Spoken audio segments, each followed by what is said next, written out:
20 September 2024, and we will be discussing these few topics from the Assam Tribune, the Hindu, and the Indian Express newspaper. Our প্রথমটো topic hall Assam's Western Nagari, Sualkuchi, recognized as the best tourism village in craft category of by the Tourism Ministry. Now, prelims are kind of बहुत बेसी important, GS have kind of important हो पर tourism और aspect আমি example से भी use कर पार. ইয়াৰে ভিতৰত এটা হ'ল যে Sualkuchi কোনটো category in the craft category, ঠিক আছে, আৰু নৰ্থ ইষ্টৰ বাকীখন আমি একেলগে চাব লাগিব. ওকে, তো Sualkuchi আমি জানো it is referred as the Manchester of the East and renowned for silk weaving industry. যদি আমি history চাওঁ Sualkuchir, the Sualkuchi as a silk weaving village was established in the 17th century by Momai Tamuli Borpurwa. Prelims-ৰ কাৰণে important হ'ব পাৰে. A great administrator of the Ahom kingdom during the reign of Swargদেউ Pratap Singh. So Pratap Singhৰ সময়ত Momai Tamuli Borpurৱাৰ আণ্ডাৰত Sualkuchir silk weaving village establish কৰা হৈছিলে. ইয়াৰ বাহিৰে ইয়াৰ হিষ্ট্ৰীটো তাতোকৈ আগৰ. Okay, the silk weaving in Sualkuchi actually has been traced back to around 10th 11th centuries when King Dharmapal of Paladanisi sponsored the craft by bringing the Tanti weaving community from Tantikuchi to Sualkuchi. তো Dharmapalar সময়ৰ পৰাই আমাৰ ইয়াত historical এভিডেন্সটো আছে. Okay, লগতে ইয়াৰ কথা আৰু mention আছে কৌটিল্যৰ অৰ্থশাস্ত্ৰত. ওকে, আৰু অৰ্থশাস্ত্ৰত লিখা আছে Sualkuchir নামটো হ'ল Suvarnakudia of ancient Kamrupa, where the base quality of patrona or pet was produced around 4th century before Christ. Okay, aru the village took its present shape as a weaving village when the Ahoms occupied Sualkuchi by defeating the Mughals. Okay, aru Sualkuchi ইয়াৰ বাহিৰে 400-year-old Hati Hotra, Hiddeshwari Devalaya and ancient Ganesh temple এইখিনি বস্তু আমাৰ tourism আছে. তো টুৰিজমৰ ক্ষেত্ৰত Sualkuchi এটা হ'ল historical importance, সেকেন্ডটো হ'ল আমাৰ কালচাৰেল ইম্পৰ্টেন্স. ওকে, আৰু সেইটো কাৰণে craft category under the best tourism village এৱাৰ্ডটো দিছে টুৰিজম মিনিষ্ট্ৰী. অসমৰ Sualkuchir বাহিৰে আৰু তিনিটা নৰ্থ ইষ্টৰ জেগা ইয়াত এৱাৰ্ড পাইছে. এটা হ'ল মণিপুৰ এণ্ড্ৰ ভিলেজ. ওকে, আৰু এণ্ড্ৰ ভিলেজ পাইছে in the heritage category. Okay, ইয়াৰ বাহিৰে Umden and Mawphlang village of Meghalaya. Okay, এটা হ'ল ক্ৰাফ্ট আৰু এটা হ'ল হেৰিটেজ কেটেগৰী. ওকে, চ' এইখিনি হ'ল আমাৰ মেইনলি প্ৰিলিমছৰ কাৰণে ইম্পৰ্টেণ্ট. আমাৰ দ্বিতীয়টো টপিক হ'ল Orunodoi 3.0. So' Assam government unveiled the third edition of its flagship poverty alleviation scheme Orunodoi 3.0, significantly expanding its reach to cover 37.2 lakh beneficiary. So number is important. যে কিমান 37.2 lakh through direct cash transfer. Budget 5604 crore. আৰু Orunodoi 3.0 adds over 12.5 lakh new beneficiary. So total cover কিমান 37.2 lakh beneficiary আৰু নতুনকৈ কিমান add কৰা হ'ব 12.5 lakh new beneficiary. Okay, Orunodoi কিহৰ কাৰণে ইম্পৰ্টেণ্ট হয় অলৰেডি আমাৰ আগতে প্ৰিলিমছতো কুৱেশ্যন আহি গৈছে যে যদি আমি SDG গ'লৰ কথা কওঁ, SDG তাৰে প্ৰথমটো হ'ল পভাৰ্টিৰ ওপৰত, ৰাইট, নো পভাৰ্টি, ৰাইট. তো পভাৰ্টিৰ ক্ষেত্ৰত আমাৰ ফাইনেন্সিয়েল এটা ইনক্লুজন. নেক্সটটো হ'ল for gender empowerment under SDG goal 5. তাৰ ক্ষেত্ৰত আমাৰ ইম্পৰ্টেণ্ট. লগতে আমাৰ SDG গ'ল 10 কি হয় ৰিডাকশ্যন অফ ইনইকুৱালিটি. তো তিনিটা SDG গ'ল, SDG 1, SDG 5 আৰু SDG 10ৰ কাৰণে আমাৰ ইম্পৰ্টেণ্ট অৰুণোদয় স্কিমটো. The existing beneficiary will need to reapply. Okay, important হয় ৰিএপ্লাই, ৰাইট. আৰু eligibility criteria family income less than 4 lakh. যোৱাকালি আমি অলৰেডি ইয়াৰে ইলিজিবিলিটি পাৰ্টটো আমি ডিছকাছ কৰিছোঁ যোৱাকালি ভিডিঅ'টোত. Now applicants must also' be permanent resident of Assam with valid Aadhaar seeded ration card. তো ইম্পৰ্টেণ্ট হয়. আৰু প্ৰিভিয়াছলি আছিলে 12.6 lakhs, নতুনকৈ আহিছে 12.5 lakhs. সেইটো আমি অলৰেডি কভাৰ কৰিছোঁ. The scheme which is design to empower women SDG Goal 5 member of the poor families SDG Goal 1 will deposit 1250 per month directly into the bank accounts. তো অৰুণোদয় 2.0 আৰু অৰুণোদয় 2.0 আৰু অৰুণোদয় 3.0 দুইটা ক্ষেত্ৰত যিখিনি ফাইনেন্সিয়েল কণ্ট্ৰিবিউশ্যন আছে সেইখিনি সমান হয় 1250 per month.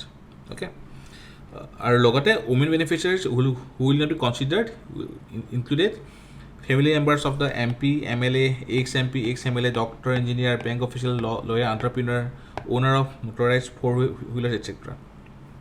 But significantly, for the first time, the transgender community have been included in a cash benefit scheme for the first time.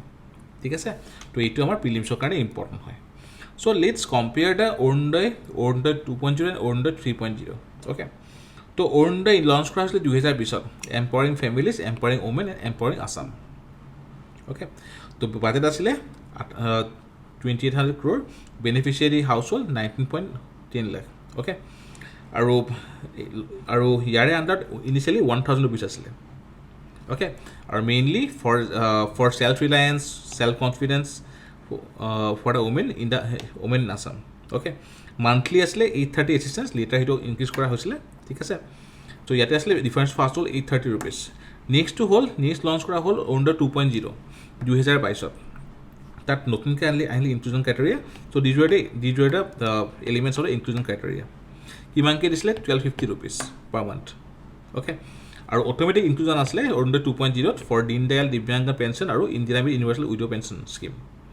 ইয়াৰ বাহিৰে অৰুণোদয় 3.0 ইয়াত কিন্তু অট'মেটিক ইনক্লুজন নাই, ইয়াত চবেই নতুনকৈ ৰিএপ্লাই কৰিব লাগিব। আৰু who can apply and this is the who cannot apply. ঠিক আছে, চ' ইয়াত এফ্ৰেছ কৰিব লাগিব আৰু লগতে ইয়াত ট্ৰান্সজেণ্ডাৰ এটচেট্ৰা নতুনকৈ দিয়া হৈছে। তো অৰুণোদয় 2.0 আৰু অৰুণোদয় 3.0। আমাৰ নেক্সট টপিকটো হ'ল the new green revolution will not feed India, lessons from Assam's agricultural future. Now green revolution আমি জানো it help in India for the food security। food security মানে কি হয়? by food security we mean এটা হল availability, food available থাকিব লাগিব। next to accessibility, তো food must become accessible মানে accessible region etc. third to affordability। okay, সেইটো হল price। তো helping the country from food scarcity to food sufficiency in 1990s। However, there are some negative consequences। কি এটা হল environmental damage due to fertilizer etc. high use of fertilizer etc. it led to water pollution, soil degradation and groundwater depletion। then water pollution, soil degradation and groundwater depletion। ইয়াৰ বাহিৰে there are some negative impacts such as unemployment, farm mechanization led to widespread unemployment, reduce genetic diversity because almost similar breeder খেতি কৰা হৈছিলে, rural impoverishment, okay, আৰু social conflict। Lessons for Assam: the government has launched a national mission on natural farming with much fund in Assam। okay, আৰু য'ত তোমাৰ subsidy ভালেখিনি দিয়া হৈছে। okay, আৰু সেইটো কাৰণে অসমত আৰু এটা বস্তু কি হয়, যিহেতু অসমত দ্য অৰ্গেনিক ফাৰ্মিঙৰ পটেনচিয়েল বহুত বেছি। okay, আৰু সেইটো ক্ষেত্ৰত সেইটো কাৰণে ইয়াতে এটা হ'ল জিৰ' বাজেট নেশ্যনেল ফাৰ্মিঙৰ আণ্ডাৰত ভালেখিনি ইয়াত ৰিজন কভাৰ কৰা হৈছে। নাও Assam has 272 lakhs farming households, out of which 85.59 farming households are small and marginal farmers having operational land holding less than 1 to 2 hectares। The state is one of the top 5 states producing a diverse variety of crops। that means আমাৰ crops diversity বহুত ভাল, সেইটো কাৰণে ইয়াত আমাৰ subsistence আছে due to fertile soil and diversified climatic condition। okay, according to Niti Aayog, national farming is a chemical free allied traditional farming method considered as agroecology based diversified farming। now principles কি হয়? the principles of national farming as advocated by Mokichi Okada, a Japanese philosopher in 1935, he said that কি আছে? পাঁচটা requirement আছে। okay, it must produce high quality food, it must be economically and spiritually beneficial to both farmers and consumers, sustainable and easily applied, it must conform to nature and protect the environment, আৰু লাষ্টৰটো কি হয়? enough food for the world population। তো পাঁচটা main principle of the national farming। now components according to Niti Aayog, zero budget natural farming based on 4 basic components। এটা হ'ল বীজামৃত, the process includes treatment of the seeds using cow dung, urine, lime based formulation etc. 𝐤𝐲, the process enhances the fertility of the soil using cow urine, dung, pulse flour etc. Achadana or mulching, the process involves creating microclimate using different mulches with trees, crop biomes etc. and wapasa, the process involves creating earthworms in the soil। okay, তো এইখিনি হ'ল আমাৰ components and this are the main principles of the natural farming আৰু Assam is অসমত যিহেতু অসমৰ agriculture বা farmer দে R historical organic okay কিহৰ কাৰণে বিকজ এভৰি ইয়াৰ আমাৰ নতুনকৈ পলস পৰে ফ্লাডৰ কাৰণে ৰাইট আমাৰ ইয়াত ছাফিচিয়েণ্ট ৰেইনফল হয় আমাৰ ইয়াত অপাৰেশ্যনত ফছফৰাছ ভালেখিনি আছে সেইকাৰণে তাত চাহৰ খেতিও হয় also' we have the crop diversity and also' we Assam have 6 agro-climatic Jones right তো সেইকাৰণে জিৰ' বেছ নেশ্যনেল ফাৰ্মিং কাৰণে আমাৰ ইয়াতে পটেঞ্চিয়েল বহুত হাই তো দ্য নিউ গ্ৰীণ ৰিভলিউশ্যন যদি আমাৰ হয় অসমত then it should be organic and nature based solution the next topic is same ইয়াতে কোৱা হৈছে Assam is extremely vulnerable to climate change আমি অলৰেডি দেখিছোঁ যে অসমত এতিয়া টি প্ৰডাকশ্যন কমিছে right and high reliance agriculture is likely to only increase the burden আৰু every year 5 hectares of area is inundated by flood okay তো সেইটো কাৰণে অসমত এতিয়া নতুনকৈ এটা হ'ল ক্লাইমেট ৰেজিলিয়েণ্ট এগ্ৰিকালচাৰ এটা হ'ল precision agriculture now climate resilient agriculture example কি হয় আছাম এগ্ৰিকালচাৰ ইউনিভাৰ্চিটিয়ে আৰম্ভ কৰিছিলে Ranjit sub one Bahadur sub one okay which are submergence tolerant rice varieties okay then similarly গীতেজ এটচেট্ৰা তো এইখিনি হ'ল আমাৰ ক্লাইমেট ৰেজিলিয়েণ্ট নেক্সট হ'ল প্ৰিচিছন এগ্ৰিকালচাৰ তো ইয়াৰ কাৰণে অলৰেডি অসমে কিছুমান স্কিম আৰম্ভ কৰিছে এটা হ'ল Assam agtech open challenge program a platform for implementing technology solutions for the agriculture sector in Assam নেক্সটটো হ'ল expert It's a startup that uses IoT, Internet of Things, robotics, drones, AI to introduce smart farming services. Some tools are GPS, GIS, grid sampling, variable rate technology, yield monitor, etc. To Assam agriculture karne, in place of green revolution, amar lagi natural farming or natural based solution, zero based natural farming, or year bahire we can go for climate resilient seeds and also precision agriculture. Beansor can amar bahut beshi important hoy and Ranjit Sabwan these are the climate resilient variety Bahadur Sabwan it can be important for prelims. The next topic is milkfish farming has scope in the state. The aquas scientists are on track to start producing milkfish for the first time in Assam. Okay, it is similar to hilsa fish or price to kom hoy research kune kori ase Central Institute of Brackish Water Aquaculture. It's a part of Indian Council of Agriculture Research. Okay. Now, milkfish is noted for its flavor, reminiscent of more popular hilsa. It's a very important food source, vital, which has a low-cost source of animal protein, good sort of nutrition. Milkfish farming in India already amar South India Falcon jagat coastal area koi thoka hoise. Okay. So it will create new avenues for the rural masses. Entrepreneurship yet hobo pare to definitely for the agri sector amar karone bahut important hobo. The next topic is changing GDP base year. So recently one committee was constituted for changing the base year of GDP computation from 2011-12 to 2022-23. So government is considering to change the base year for computation of the GDP to 2022-23. Okay, to reflect accurate picture of the economy. So this will be the first revision in over a decade. Last time it was done in 2011-12. Okay. Our Q can lage it will give accurate data, globally aligned. Ideally, base year should be changed every 5 years. Our GDP key hammer GDP gives the economic output from the consumer side. It is the sum of private consumption, gross investment in the economy, government investment and government spending, and net foreign trade. যদি আমি consumer side নহয় production side হয় তেতিয়া আমি কি use কৰোঁ GVA gross value aided ঠিক আছে তো recently one committee was a 26 member committee was constituted chaired by Bishwanath Golder committee. So Bishwanath Golder committee is important for prelims which will recommend a new base year for national accounts potentially aligning with the indices like wholesale price index, producer price index and consumer price index. Okay, so in India, the base year of the GDP was revised from 2004-20 to 2004-5 to 11-12 in 2015 after adoption of the sources and methods in the line with SNA or System of National Accounts 2008. Baki kishuman amar base year ki for consumer price index base year is 2012. Wholesale price index base year is 11-12. For index of industrial production 11-12 or national accounts 11-12. So base year ki hoy GDP ki hoy it's important for prelims. Now FATF. So So the recent FATF Mutual Evaluation Report highlights India's significant achievements in compliance with the global anti-money laundering and terror financing. Okay. So FATF is a intergovernmental body which is established to promote effective implementation of the legal and regulatory measures for combating money laundering, terror financing, and other related threats. Role of FATF, it sets standards, global standards for combating money laundering, protection to protect integrity of the financial system and enhance its transparency. Studies FATF conducts and publishes expert reports based which are on risks, trends, methods, etc. Listing, the type of listing, it's called grey listing. Countries that are considered as a safe haven for supporting terror funding and money laundering are put in the grey list. Next one, blacklist. Countries known as non-cooperative are put in the blacklist. These countries support terror funding and money laundering activities. Next is India's place in Russia-Ukraine peacemaking. So India is a peacemaker. India's peacemaking role in Ukraine and Russia war. At all humanitarian aid, India has provided several consignments of humanitarian assistance to Ukraine's. Okay.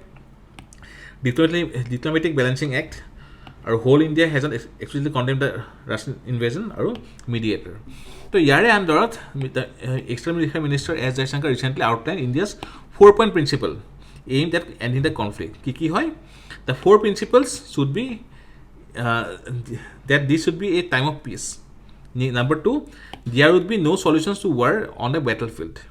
Number 3, that Russia must be at table for any successful peace process. And number 4, India is concerned and engaged in trying to find a solution. There number 1 to whole emphasis on dialogue and negotiation. India is quite clear-headed. India already কৈছে যে কনফ্লিক্টৰ solution হ'ব কাৰণে তাত negotiation discussion হ'বই লাগিব. Okay. Next to respect for sovereignty and territorial integrity. The country should respect each other's territorial integrity, and there should be non-interference. Humanitarian concern and assistance.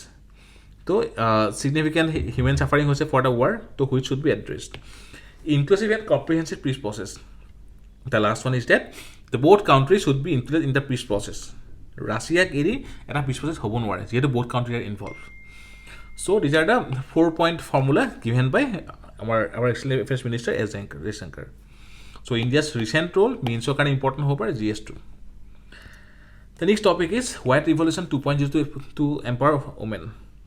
Dairy is the largest agricultural commodity in India, contributing 5% to the national economy, employing over 8 crore farmers. India ranks first in milk production and accounting for 23% of the global milk production. Milk production has increased by 51% in the past 8 years. Steps taken by India to promote milk production at a whole Rashtriya Gokul Mission, e-Pasuhat, Pasu Sanjeevani, National Animal Disease Control Program, Animal Husbandry Infrastructure Development Fund, National Dairy Development Board, or National Program for Dairy Development. Okay. Now, White Revolution, Union Home and Cooperation Minister launched the multiple initiatives, including cooperative-led White Revolution 2.0, to transform the dairy sector and standard operating procedures for a nationwide rollout of the cooperation among cooperatives campaign. This is important. So, Government of India will also launch guideline for 2 lakh new MPSC, Multi-Purpose Primary Agricultural Credit Society, and primary dairy and fishery cooperatives. Under White Revolution 2.0, the target of milk procurement by dairy society will be increased by 50% from the present level up to the next 5 years. The initiative includes setting up and strengthening 1 lakh new existing cooperative society. Okay. Initially, it will be funded by National Dairy Development Board from their own resources by providing assistance of rupees 40,000 per multi-purpose PSC. And to 1,000 PSC and subsequently from the proposed national program for dairy development 2.0. Here and there are cooperation among cooperatives. 3 component ase. Distribution of the RuPay Kisan credit card, distribution of the micro ATM, opening of the account of the cooperative society. Now, what is primary agricultural credit society? These are village level cooperative societies that serve the last link in 3-tier cooperative credit structure headed by state cooperative banks. Credit from state cooperative banks is transferred to district central cooperatives that operate at the district level. Okay, this work with the Primary Agriculture Credit Society. Okay, the first PSC was formed in India in 1904. So White Revolution 2.0 কি আছে ইয়াৰে আন্ডাৰত cooperation এবং কোঅপাৰেশ্যনৰ তিনিটা component and Primary Agriculture Credit Society are important for both prelims and upcoming interview. The next is the Harappan civilization 100 years. So yate basically history static part hoy. You can go through this slide. The city কোনখন river আৰু কোনজন archaeologist discovery কৰিছিলে Harappa was by 𝐷.R.M. Mohenjo-daro, R.D. Banerjee, Roper, Y.D. Sharma, etc. This just go through this list. It will be important for prelims only. Okay. The next topic is AGR issue. Supreme Court dismisses Telecom's curative plea for recalculation of AGR. Now, what is AGR? Adjusted gross revenue. It is the uses and licensing fee that telecom operators are charged by the DOT or Department of Telecommunication. Okay. So AGR is a fee. That is the uses and licensing fee charged by Department of Telecommunication. Okay. Now, telecom operators are required to pay the fee in the form of revenue share to the center. The revenue amount used to calculate this revenue is termed as AGR. According to the Department of Telecommunication, the calculation should incorporate all revenues earned by the telecom company, including from non-telecom sources also, such as deposit interest, sale of assets, etc. The companies, however, have been viewed that AGR should comprise that revenue generated from the telecom service only, and non-telecom revenue should be kept out of it. So the AGR is a persistent issue. Okay? Supreme Court in 2019 ruling said that it broadened the definition of AGR to include non-telecom revenues, resulted in cumulative liability of 1.69 lakh crore for the telecom companies. Okay, সেইটো কাৰণে গভৰ্ণমেণ্টে due to this pressure, government offered moratorium and the option to convert dues into equity. But the ongoing burden hampered the sector's ability to invest in new technology and infrastructure. So, in this issue, the telecom company applied for a curative plea, which Supreme Court dismissed. The next topic is double chamber solar hybrid cold storage installed কৰিছে খানাপাৰাত under the APART, Assam Agribusiness and Rural Transformation Project. আমি এইটো already আগতে পঢ়িছোঁ. The recent installation of the cold storage unit at a sericulture department will enable the storage of silkworm eggs. Next to all, CRPF launches wonders, okay, to provide goods to the people of the Manipur.